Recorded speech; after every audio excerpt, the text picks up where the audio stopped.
내가 시초부터 종말을 알리며 아직 이루지 아니한 일을 옛적부터 보이고 이르기를 나의 뜻이 설 것이니 내가 나의 모든 기뻐하는 것을 이루리라 하였노라. 내가 동쪽에서 사나운 날짐승을 부르며 먼 나라에서 나의 뜻을 이룰 사람을 부를 것이라. 내가 말하였은즉 반드시 이룰 것이요 계획하였은즉 반드시 시행하리라. 마음이 완악하여 공의에서 멀리 떠난 너희여 내게 들으라. 내가 나의 공의를 가깝게 할 것인즉 그것이 멀지 아니하나니 나의 구원이 지체하지 아니할 것이라. 내가 나의 영광인 이스라엘을 위하여 구원을 시온에 베풀리라. 아멘. 지금 이스라엘 백성들은, 더 정확히 얘기하면 남쪽 유다 백성들은 바벨론의 포로로 잡혀 있는 상태를 본문이 말씀하고 있습니다. 인간의 방법으로는 도저히 구원받을 수 없는 상태입니다. 마치 깊은 지하 감옥 속에 몇 겹의 철장으로 막혀 있어서 보통 사람은 절대로 탈출할 수 없는 그런 감옥과 같습니다. 그런데 하나님께서는 간단한 방법으로 그들을 감옥에서 이끌어내십니다. 그래서 10절, 11절에서 시초부터 종말을 알리고 이루지 아니한 일을 옛적부터 보이고 나의 뜻을 이루겠다.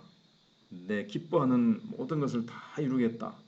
이렇게 선포하신 다음에 내가 동쪽에서 사나운 날짐승을 부르며, 독수리라고 생각하시면 됩니다. 근데 이제 앞에서 계속 나왔던 파사왕 고레스입니다. 하나님께서 생각지도 않았던 인물 고레스를 하나님께서 독수리처럼 탁 부르시는 겁니다. 그리고 먼 나라에서 나의 뜻을 이룰 사람을 부를 것이라. 생각지도 않았던 이제 먼 나라에서 파사왕을 불러서, 고레스를 불러서 이스라엘 백성을 구원해 내시겠다고 말씀하십니다. 내가 말하였은즉 반드시 이룰 것이요 계획하였은즉 반드시 시행하리라. 하나님이 약속하시고 하나님 입에서 한번 나오신 말씀은 반드시 이루어지고야 말지요. 성경 말씀이 그렇고 우리에게 약속하신 말씀이 그렇습니다. 일단 여기서 이제 하나님께서 고레스를 보내서 바벨론을 멸망시켜 버립니다. 그러니까 유다 백성들은 아무런 수고도 하지 않고 감옥에서 나올 수 있었습니다. 하나님께서 장애물들을, 이스라엘 유다 백성들이 갇혀 있어서 포로로 잡혀 있어서 본국으로 돌아갈 수 없는 모든 장애 요소를 고레스를 통해서 다 제거하신다는 겁니다. 그러니까 이스라엘 백성들은 할 게 없습니다. 그냥 오직 믿기만 하면 됩니다. 그 장애물을 구원받는 데 있어서 장애물을 하나님께 하나님이 다 하십니다. 고레스를 통해서, 누구를 통해서 모든 장애물을 하나님께서 다 제거하십니다. 유다 백성들은 그 하나님을 바라보고 하나님을 믿기만 하면 하나님의 모든 축복을 다시 회복할 수 있습니다. 아무리 사방을 막아놓아도 독수리는 공중에서 날아오기 때문에 어디든지 찾아갈 수 있습니다. 즉 복음은 소리가 있는 곳은 어디든지 찾아갑니다.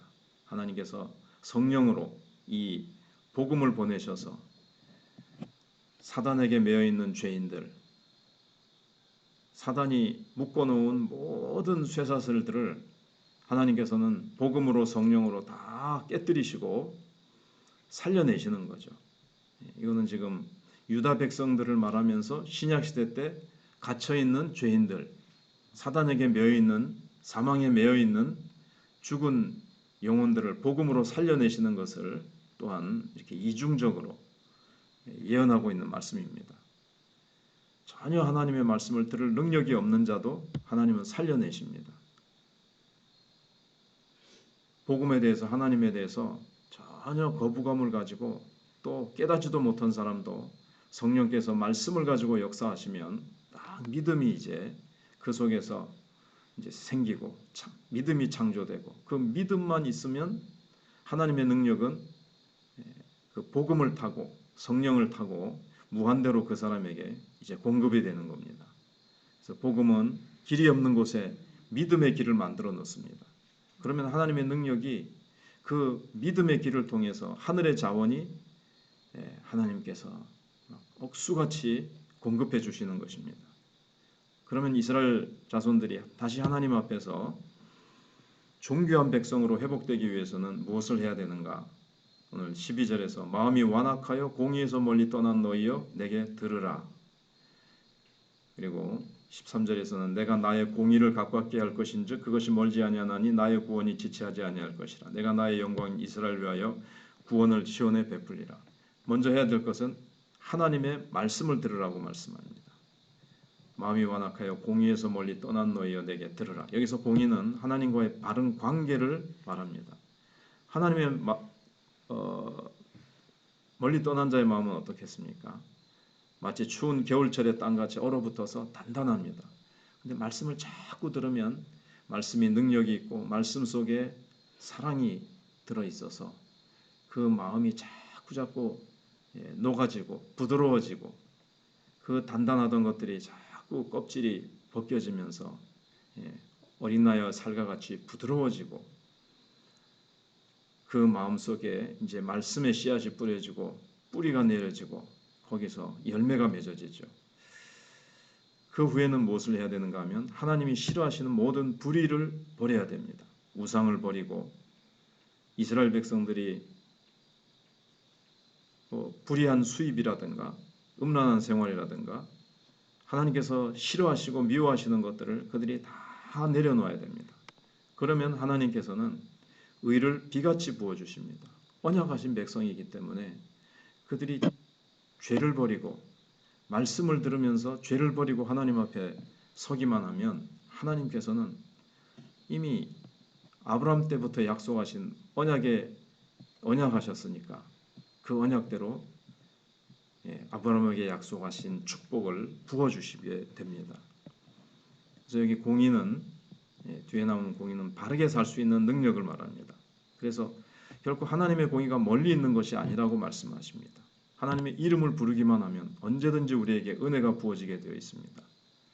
하나님께서는 시온을 영원히 버리지 아니하시고 시온을 통해서 구원을 베풀겠다 이렇게 말씀하셨는데 이 시온은 바로 신약의 교회를 말합니다. 교회를 통해서 죽은 심령이 살아나고 기도가 응답되고 하나님의 의가 교회를 통해서 이루어져 가게 됩니다.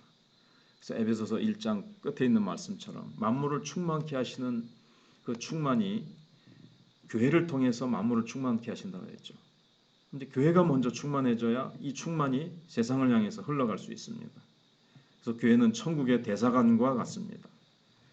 교회를 통해서 하나님 나라의 모든 소식이 흘러가게 되어 있고 하나님의 능력이 교회를 통해서 세상에 흘러가도록 하시는 것이 하나님의 이 모략이고 하나님의 세상을 구원하시기 위한 계획입니다. 그래서 46장에서 말씀하고 있는 것은 이 세상에 보이는 화려한 것들은 실체가 아니라는 겁니다. 진짜 복이 아니고 복에 대한 그림자죠. 또 이렇게 말씀을 우리가 생각해 봤었는데 하나님이 잠시 빌려주신 것들에 불과합니다.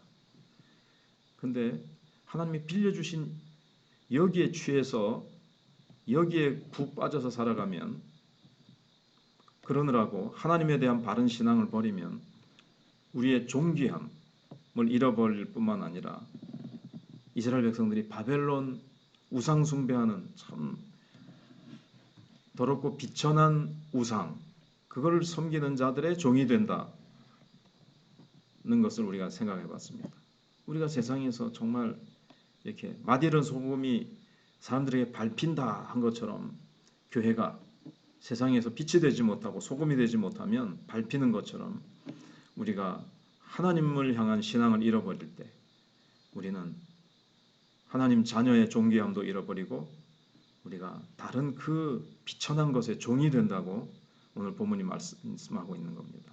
그래서 바른 믿음을 가지기 위해서는 앞에서 어젠가요? 생각해 본 대로 그젠가 장부의 자세를 가져야 됩니다. 다른 사람들이 유혹하고 다른 어떤 것들이 우리를 흔들려고 하더라도 태산과 같은 자세로 물리쳐야 되고 오직 하나님 한 분만 붙들어야 됩니다. 왜냐하면 하나님 한 분만이 진정한 보배이기 때문에 그렇습니다.